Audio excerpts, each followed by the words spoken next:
Katika makanisa yetu tuna watu walioishi katika imani kwa muda mrefu sana, lakini pia tuna watu walioishi katika imani hiyo kwa muda mfupi sana. Lakini isitoshe, katika hayo tuna watu walioishi katika imani hiyo kwa makanisa tulionayo kwa muda wa kawaida, yani moderate. Watu wa aina hizo zote tatu huwa wana wadhifa mmoja mbinguni. Ninaposemea watu wa aina tatu, aliyeishi miaka 20, miaka 30 kwenye wokovu, aliyeishi miaka 10 kwenye wokovu, aliyeishi miaka 5 kwenye wokovu, aliyeishi mwaka mmoja kwenye wokovu, aliyeishi mwezi, ni watu walio na wadhifa mmoja kabisa katika ufalme wa Mungu. Lakini kwa nini wanakuwa na wadhifa mmoja? Kwa sababu wengi wao wanabaki katika ile imani, wakisimama katika asili aliyokuwa nayo. Nataka nikueleweshe, usichanganyikiwe sana. Yesu anawatolea mfano aliyokuwa anawafundisha katika kitabu cha Mathayo sura ya 13 mstari wa 31. Biblia inasema, akawatolea mfano mwingine akisema, ufalme wa mbinguni umefanana na punje ya haradali iliyoitwa mtu akaipanda katika shamba lake, nayo ni kidogo kuliko mbegu zote, lakini ikiisha kumea, kubwa kuliko mboga zote, ikawa mti, hata nyuni wangani huja na kukaa katika matawi yake.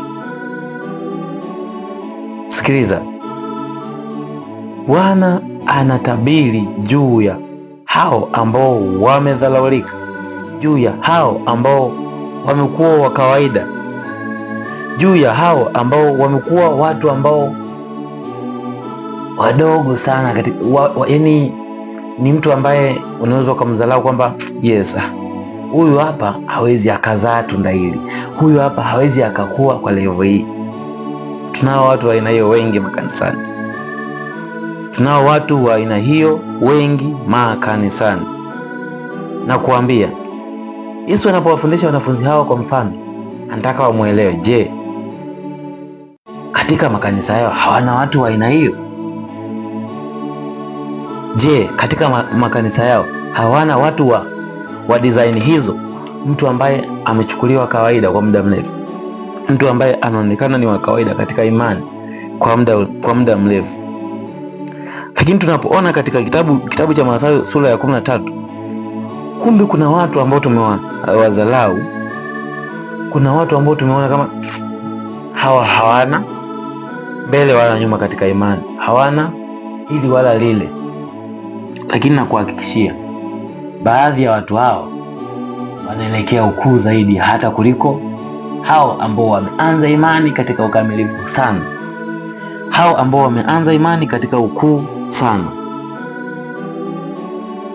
Nina stori moja katika Biblia pia ambayo inawasema hao wazoefu wa imani. Stori moja katika Biblia ambayo inawasema hao wazoefu wa imani. Lakini unapoendelea kutufuatilia katika mitandao hii, kama ni mara ya kwanza, unaweza ukasubscribe, ukacomment, ukalike na kushare, ili uendelee kupata video zetu tutakapoachilia mtandaoni. Basi iko stori nyingine juu ya hao ambao tumekaa nao makanisani kwa muda mrefu, na siku ya mwisho utofauti wao na sisi ambao tumekaa siku chache kanisani hautotofautishwa sana. Ni mfano mzuri sana katika kitabu cha Mathayo anapowafundisha Yesu kwa maswali ndugu zao, hao wadadisi, hao ambao hawakuelewa kwa kawaida bila mifano. Akasema hivi, kuna bwana ambaye aliwaalika watu kwenda katika shamba lake. Aliwaalika watu kwa majira tofauti. Wapo hata ambao walialikwa saa 9 alasiri, lakini kumbuka kuna watu walianza kazi asubuhi. Alipita asubuhi akawachukua akawapeleka shambani wake, huyo bwana wa shamba. Sasa akapita mchana akawachukua baadhi ya watu akawapeleka shambani mwake. Lakini pia alipopita jioni akawachukua akawapeleka alasiri saa 9, akawachukua wapeleka.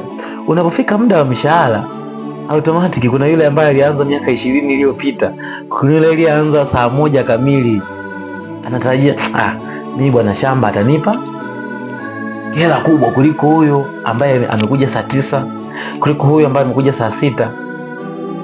Lakini ufalme wa Mungu haujafanana na hivyo hata kidogo. Ufalme wa Mungu umefanana na huyu bwana shamba, jinsi alivyowalipa wale wafanyakazi kulingana na usawa wa makubaliano. Ahadi yetu ni moja, kuona uzima wa mbinguni. Lakini shida inakuja wapi?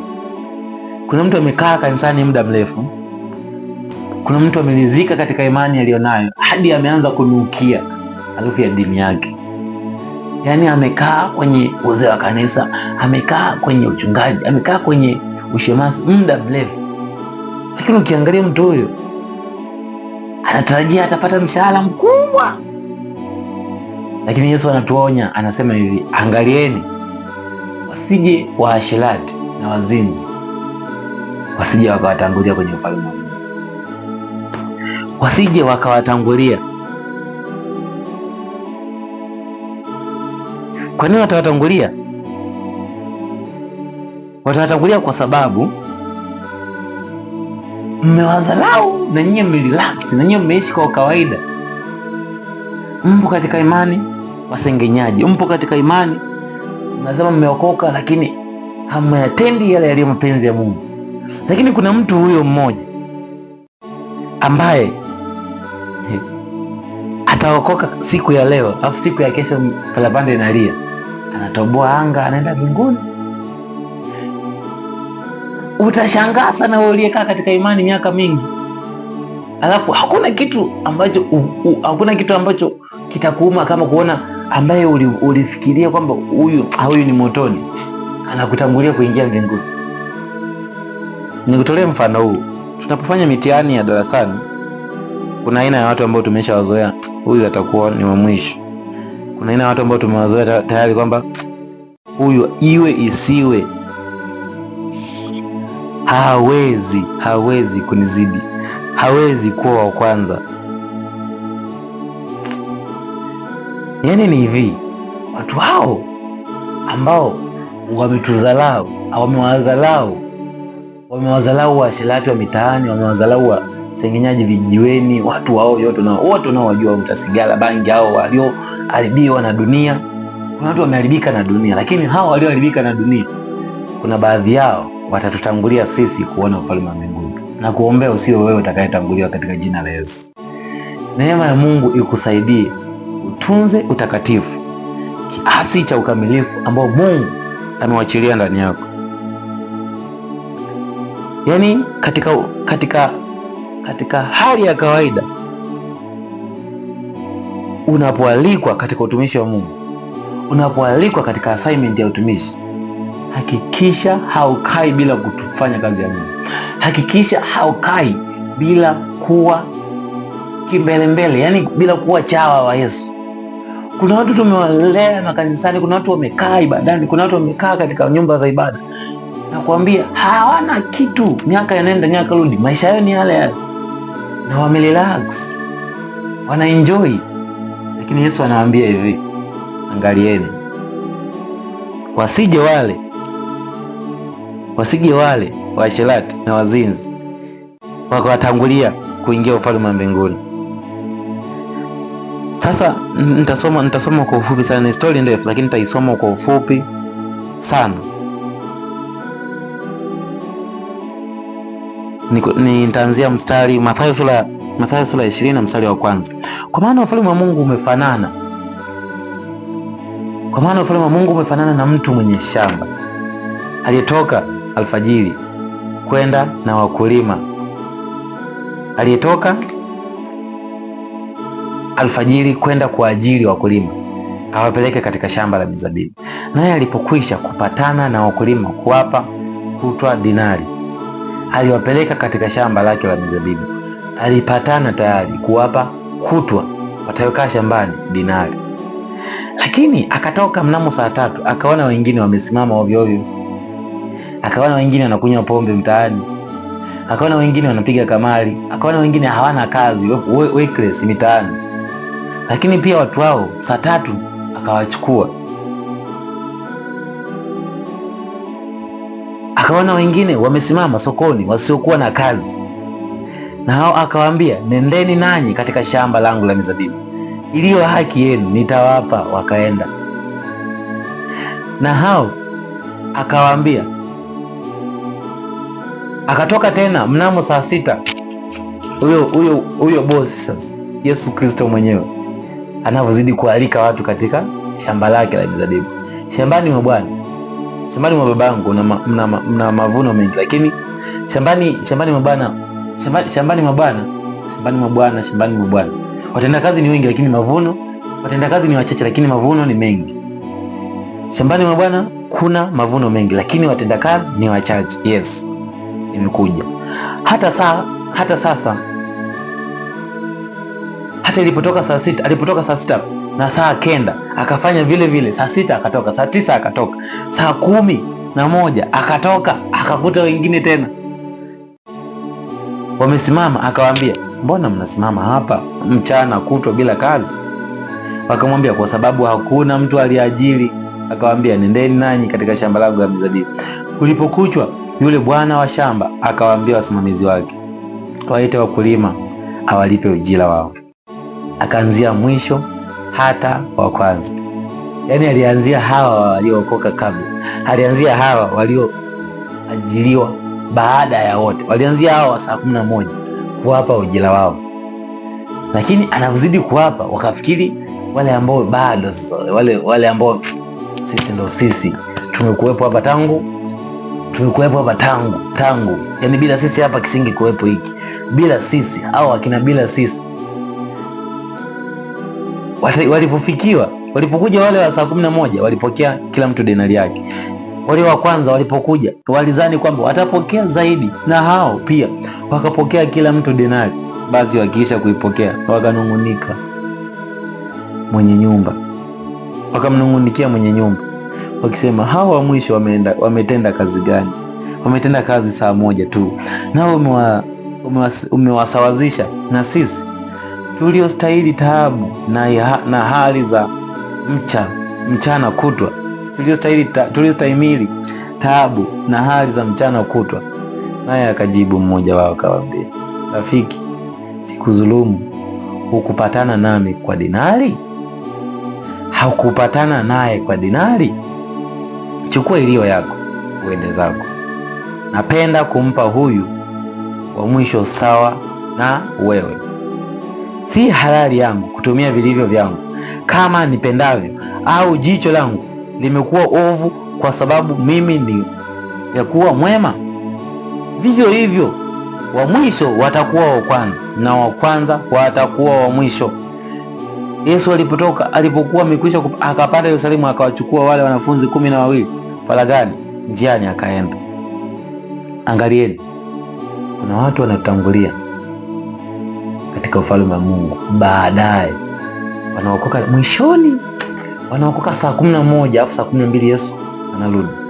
Wanatutangulia, na watu hao tusipoangalia vizuri watatuzidi hata ujira. Hawa walipewa ujira sawa dinari waliokubaliana, lakini kuna watu tupo makanisani, kuna watu tupo katika Injili, kuna watu tumerelax, tumeenjoy maisha katika Kristo. Tumesahau kwamba tumesahau kwamba sisi tunapita duniani. Mungu akupe kustahimili wito wako nao. Mungu akupe kuulinda njia zako ulizo nazo. Mungu akupe kuwa mwema kuanzia leo hata milele, hadi atakapokuja ujira wako ukaupate sawa sawa na mapenzi yake.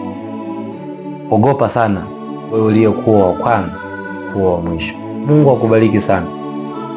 Mungu akubariki sana. Na kuombea siku ya leo, neema ya Mungu ikuwezeshe kutunza utakatifu uliopokea day 1, kutunza utakatifu uliopokea siku ya kwanza. Sio wote wana neema hiyo, lakini neema hiyo ipo kwa Yesu Kristo. Yeye aliye Bwana na Mwokozi wa maisha yetu. Anaweza akatusaidia, anaweza akatukumbuka katika hilo, anaweza akatuokoa katika hilo. Mkumbuke Mungu, muombe Mungu, neema hiyo ipo kwa ajili yako. Usikae kanisani miaka nenda rudi huko vile vile. Jitahidi kutembea, jitahidi kukua. Ulikuwa unatembea, jitahidi kukimbia. Ulikuwa unakimbia, jitahidi kupaa. Mungu akupe neema. Asante kwa kuwa umenisikiliza, lakini nakushukuru pia kwa wewe ambao umesubscribe na kulike katika video hii. Share video hii kwa ndugu jamaa na rafiki ili wakapate ujumbe zaidi katika yote. Nakushukuru na kwenda kumshukuru Mungu kwa ajili ya somo la siku hii ya leo. Asante mtakatifu Mungu mwenye nguvu nyingi, tunaliamini na kulitukuza jina lako. Kwa umetufahamu wengi sana tulio waongofu na tumesimama katika dini zetu miaka nenda rudi, tukiishi katikati ya maisha tulio relax na kuenjoy kwamba tunakusubiri wewe, lakini hatujatenda yale yaliyo wajibu wetu. Na neno lako limetuasa sana. Yule ajuaye ya kuyatenda na hayatendi ni kosa sana mbele zako. Tunaomba neema yako ya kuwa wakamilifu siku hata siku, tukawe washindi katika imani, hatimaye mwisho wetu ukawe na malipo mema, mwisho wetu ukawe mwisho mwema. Mungu unawaasa katika kanisa la Wagalatia, walioanza katika roho wanakwenda kumaliza katika mwili. Mungu tusaidie sisi tulioanza katika wewe, tukamalize vivyo hivyo katika wewe Yesu Kristo. Tunahitaji neema yako zaidi ya jana, tunahitaji neema yako zaidi ya jana. Neema yako ikawe pamoja na msikilizaji na mtazamaji wangu, neema yako ikawe pamoja na rafiki zake, neema yako ikawe pamoja na familia yake, ndugu jamaa wanamzunguka, wakaipokee neema hii katika jina la Yesu Kristo. Amen.